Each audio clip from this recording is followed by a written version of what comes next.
বিশ্বনবী মুহাম্মদুর রাসূলুল্লাহ সাল্লাল্লাহু আলাইহি ওয়াসাল্লামের কাছে সিরিয়া থেকে কিছু কাপড় এসেছে, রেশমের কাপড়। কাপড়গুলো অতি সুন্দর। সাহাবায়ে কেরাম রাদিয়াল্লাহু তাআলা আজমাইন এই কাপড়গুলো দেখে আনন্দিত, বারবার কাপড়গুলি দিয়ে তাকাচ্ছেন আর কাপড়গুলো দেখতেছেন,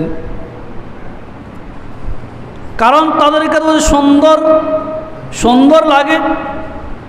এই যে সুন্দর কাপড়, সুন্দর পোশাক তারা দেখে নাই।